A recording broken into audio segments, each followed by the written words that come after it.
اعوذ باللہ من الشیطان اللعین الرجیم بسم اللہ الرحمن الرحیم یا ایہا الذین آمنوا کتب علیکم الصیام کما کتب علی الذین من قبلکم لعلکم تتقون وقال رسول اللہ صلی اللہ علیہ وآلہ وسلم الصیام جنۃ من النار۔ محترم سامعین و ناظرین السلام علیکم۔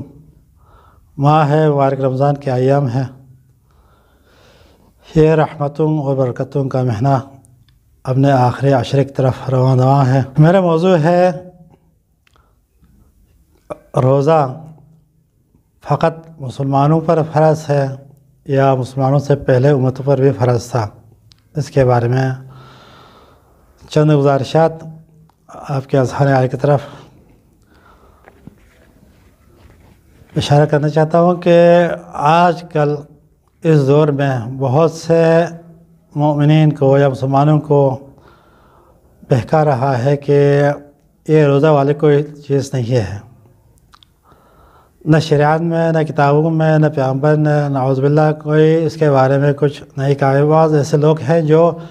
انکار کرنے کے اوپر آئے ہوئے ہیں، اترے ہوئے ہیں، تو ضروری سمجھا کہ اس بارے میں کچھ اقوال آپ تک پہنچاؤں کہ آیا یہ روزہ فقط پیغمبر یا پیغمبر کے بعد پیغمبر کی امت پر فرض ہے یا پہلے انبیاء بھی یا ان کے امت بھی روزہ رکھتے تھے۔ سب سے پہلے اس آیت میں خداوند عالم مسلمانوں سے، مؤمنین سے مخاطب ہے، یا ایھا الذین آمنوا، اے ایمان لانے والوں، کتب علیکم الصیام، تم پر روزے کو فرض کیا گیا،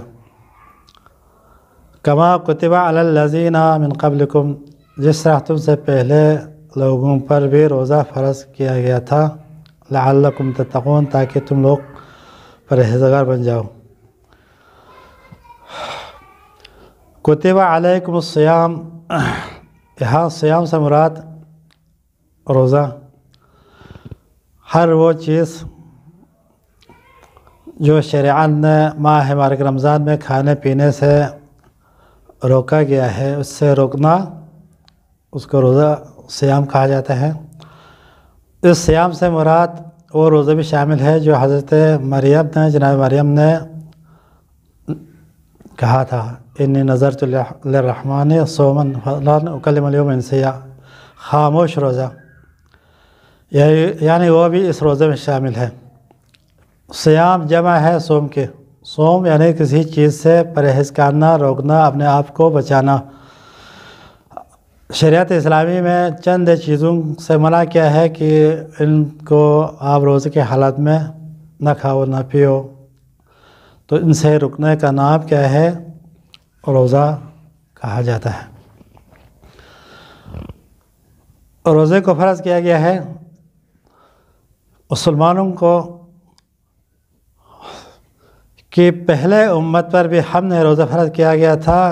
اے مسلمان، اے مومنین، تم یہ نہ سمجھو کہ روزہ ہم پر فقط فرض ہے، بلکہ ہم نے پہلی امتوں پر بھی روزہ فرض کیا گیا تھا۔ سامعین محترم، اصول کافی میں حضرت امام جعفر الصادق علیہ السلام ارشاد فرماتے ہیں، یا ایھا الذین آمنوا کتب علیکم الصیام کما کتب علی الذین من قبلکم لعلکم تتقون۔ اس آیت میں من قبلکم سے مراد امام جعفر صادق علیہ السلام نے فرمایا کہ پہلے امت پر، بعض روایت سے یہ ظاہر ہوتا ہے کہ امت پر فرض نہیں تھا، بلکہ انبیاء، پیغمبر سے پہلے جتنے بھی انبیاء آئے ہیں ان پر فقط روزہ فرض تھا، باقی امت پر فرض نہیں تھا۔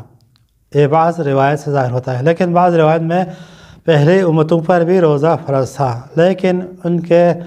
روزہ رکھنے کے ایام یا اشکال مختلف تھے۔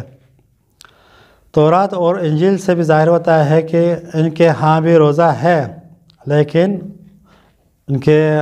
اوقات کیا ہے، مختلف ہے۔ سب سے پہلے ہم حضرت آدم علیہ السلام کے بارے میں عرض کرنا چاہتا ہوں کہ حضرت آدم علیہ السلام بھی روزہ رکھتے تھے۔ حضرت آدم علیہ السلام ہر ماہ کے 13، 14 اور 15 کو روزہ رکھتے تھے، یہ ہر ماہ کی 13 14 کو روزہ اس لیے مستحب ہے کیونکہ یہ ایام بیض میں شمار ہوتا ہے۔ خداوند عالم کے نزدیک ایام بیض اپنے پسندیدہ دنوں میں سے دن شمار ہوتے ہیں، لہٰذا حضرت آدم علیہ السلام بھی ان ایام میں روزے رکھتے تھے، یعنی ایام بیض میں۔ جب حضرت آدم علیہ السلام کو جنت سے نکالا گیا، منع کیا تھا کہ اس درخت سے کچھ نہیں کھانا، اس کے پاس نہیں جانا، لیکن شیطان نے اور غلایا اور حضرت آدم وہاں گئے، وہاں سے جو کچھ دانے آپ نے تناول فرمائے تھے، تو حضرت آدم کو جنت سے نکالا گیا۔ اس خطا کے ازالے کے لیے حضرت آدم روزے رکھتے تھے ان 3 دنوں میں۔ تو خداوند عالم قرآن مجید میں ارشاد فرماتے ہیں اگر کوئی ایک حسنہ بجا لائے تو ہم اس کو 10 حسنے کا ثواب دیتے ہیں۔ تو حضرت آدم نے 3 روزے رکھ کر گویا کہ 3 عشرہ مکمل کرتے تھے، تو 1 مہینے کا روزے شمار ہوتے تھے۔ یہ حضرت آدم علیہ السلام کا دو تھا۔ اسی طرح حضرت داؤد علیہ السلام بھی روزہ رکھتے تھے، وہ بھی انہی ایام میں روزہ رکھتے تھے کہ ایام بیض میں 13 14 اور 15 ہر مہینے کی ان ایام میں روزہ رکھتے تھے۔ اسی طرح حضرت نوح علیہ السلام کے بارے میں بھی 2 روایت ملتے ہیں کہ حضرت نوح علیہ السلام ہر مہینے میں 1 دن چھوڑ کے دوسرے دن آپ روزہ رکھتے تھے اور ایک افطاری پر آپ افطار کرتے تھے۔ دوسری روایت میں ہے کہ حضرت نوح علیہ السلام بھی انہی 3 دنوں میں روزہ رکھتے تھے اور ایام بیض میں، یعنی 13 14 اور 15 تاریخ کو آپ علیہ السلام روزہ رکھتے تھے۔ حضرت موسیٰ علیہ السلام کا دور روایت ملتا ہے کہ حضرت موسیٰ علیہ السلام جب کوہ طور پر گئے تو خود حضرت موسیٰ علیہ السلام نے فرمایا کہ میں کوہ طور پر 30 دن کے لیے گئے تھے، تو اس 30 دن میں نے کچھ کھایا نہ پیا، یعنی گویا کہ حضرت موسیٰ وہاں پر بھی روزہ رکھے۔ روزے سے انسان کو وہ تقرب حاصل ہوتا ہے کہ بندہ ڈائریکٹ اللہ تک یا اللہ کے نزدیک پہنچ جاتا ہے۔ حضرت موسیٰ کوہ طور پر اسی لیے گئے تھے کہ خداوند عالم کی طرف سے کچھ رہنمائی یا وحی یا کچھ بشارتیں دینی تھی حضرت موسیٰ کو۔ حضرت موسیٰ وہاں پر 30 دن رکے اور اسی 30 دن میں حضرت موسیٰ علیہ السلام نے کچھ نہ کھایا نہ پیا، گویا کہ آپ روزے سے رہے۔ ایک روایت میں ملتا ہے کہ حضرت موسیٰ علیہ السلام نے 30 دن کے بعد کسی شاخ سے یعنی کسی درخت سے کوئی ٹہنی توڑ کر آپ نے برش کیا، دان کو صاف کیا، تو حضرت موسیٰ کا یہ فعل مستحب ہے، لیکن خدا نے فرمایا موسیٰ کیا آپ کو پتہ نہیں ہے کہ آپ کو معلوم نہیں کہ روزہ دار کی جو بو ان کی زبان سے منہ سے جو بو نکلتی ہے مجھے عنبر کی جو ریح ہے یا بو سے کیا ہے زیادہ پسند ہے، لہٰذا آپ نے کیوں برش کیا؟ اس وجہ سے موسیٰ کو 10 دن اور رکنا پڑا وہاں پر، یعنی موسیٰ 40 دن جیسا کہ قرآن مجید میں ہے وَعَنَّ مُوسَىٰ 30 يَوْمًا فَأَتْمَمْنَاهَا، اور 30 دن کے بعد موسیٰ کو 10 دن اور رکنا پڑا، اسی وجہ سے تھا کہ موسیٰ آپ نے جو وعدہ کیا تھا اس میں تھوڑا خلل کیا، اس وجہ سے خدا عالم نے 10 دن اور رکنے کا کہا۔ تو وہاں پر 40 دن موسیٰ نہ کچھ کھایا نہ کچھ پیا، گویا کہ حضرت موسیٰ روزے سے رہے۔ اسی طرح روایت میں ملتا ہے کہ حضرت عیسیٰ علیہ السلام بھی ماہ مبارک رمضان میں روزے رکھتے تھے، لیکن ان کے روزوں میں اور ہمارے روزوں میں یا تعداد میں کیا فرق ہے؟ فقط حضرت موسیٰ علیہ السلام نہیں بلکہ حضرت موسیٰ علیہ السلام کے بعد بھی آپ کے جو حواریین آئے ہیں، 12 حواریین یا جو ناقب کہے یا ان کے جو نائبین کہے، حضرت موسیٰ کے بعد جتنے تسلسل کے ساتھ آئے ہیں نا، وہ سب ان ایام میں روزہ رکھتے تھے کہ وہ بھی ایام بیض میں اکثر روزہ رکھتے تھے۔ یہ تھا انبیاء علیہ السلام کا دور۔ جب انجیل اور زبور میں اگر ہم دیکھیں تو یہ بات واضح ہو جاتا ہے کہ ان کے ہاں بھی روزہ ہے، یہ بھی روزہ رکھتے تھے، لیکن ان کے نیات یا ان کے افعال یا ان کے ایام میں کیا ہے، اختلاف ہے۔ یہود و نصارہ بھی اپنے زمانے میں روزہ رکھتے تھے، تو ان کے روزوں کا اس لحاظ سے فرق پڑتا ہے، کوئی گوشت نہ کھانے کا روزہ رکھتے تھے، کوئی اور کام کرنا ہے تو اس سے نذر و نیاز کی وجہ سے روزہ رکھتے تھے، کوئی حضرت عیسیٰ علیہ السلام کو جب پھانسی پہ لٹکایا تو خداوند عالم نے ان کے بدلے میں ان کے شبیہ کو وہاں پر دار پر چڑھایا، حضرت عیسیٰ علیہ السلام چھوٹ گئے،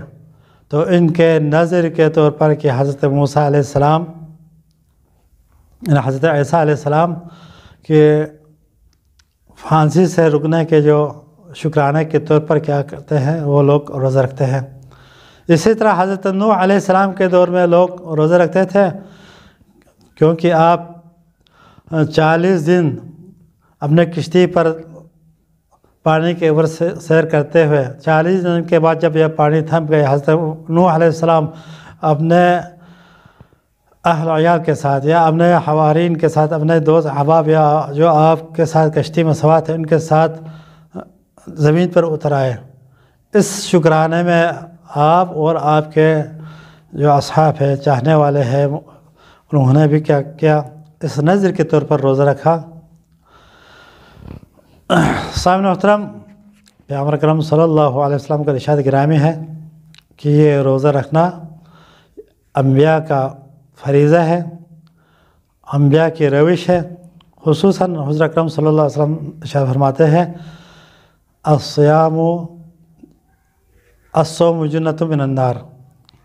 انسان روزہ کیوں رکھے؟ روزہ اس لیے رکھے کہ ایک تو خداوند عالم کی اطاعت ہوتی ہے یہاں پر، کہ روزہ رکھنے سے اس کا پروردگار، اس کا خالق، اس کا مالک اس سے کیا ہوتا ہے، راضی ہوتا ہے، اس لیے روزہ رکھیں۔ ثانیاً روزہ رکھنے کا فائدہ یہ ہے کہ یہ جہنم کے لیے ڈال ہے۔ خود خداوند عالم حدیث قدسی میں ارشاد فرماتے ہیں، الصیام لی وانا اجزی بہ، روزہ میرے لیے ہے، تم روزہ میرے لیے رکھو اور روزے کا جزا میرے اوپر ہے۔ اب دیکھو سامعین، جب خداوند عالم اس دنیا میں جتنے بھی مخلوق ہے، چاہے وہ خدا کو مانتا ہے یا نہیں مانتا، پھر بھی خداوند عالم دنیا میں رحمان ہے، سب کو رزق دے رہے ہیں، تو جو رحیم قیامت کے دن جب بندگان خدا، ان کے چاہنے والے، ان کے ماننے والے جب خدا کی اطاعت میں روزہ رکھے گا تو خداوند عالم کتنا اجر دے گا۔ اسی لیے پیغمبر نے فرمایا کہ ماہ رمضان میں روزہ رکھنا کیا ہے، جہنم کی آگ کے لیے ڈال ہے۔ پیغمبر اکرم صلی اللہ علیہ وسلم کا ارشاد گرامی ہے، جنت میں ایک دروازہ ہے، اس دروازے کا نام ریان ہے، کوئی بھی شخص نہیں گزر سکتا جب تک وہ روزہ دار نہ ہو۔ وہ روزہ دار جو اپنے زندگی میں روزہ رکھا ہے، وہ اس دن، قیامت کے دن، اس ریان والے دروازے سے جنت میں داخل ہوگا۔ اور پیغمبر اکرم صلی اللہ علیہ وسلم نے ارشاد فرمایا، خوشخبری ہے اس شخص کے لیے جو روزہ رکھا، روزہ رکھنے کی وجہ سے اس کو پیاس لگی، اس کو بھوک لگی، تو خداوند عالم اس دنیا میں اس کو جو لگنے والا پیاس یا بھوک، اس وجہ سے قیامت کے دن جو ہولناکی ہے، جو پیاس ہے قیامت کے دن، یا جو بھوک ہے، خداوند عالم اس روزے کے عوض میں، بدلے میں، جزا میں قیامت کے بھوک اور پیاس اس کے لیے آسان کر دے گا، اور قیامت کے دن نہ اس کو پیاس لگے گا نہ اس کو بھوک۔ آخری حدیث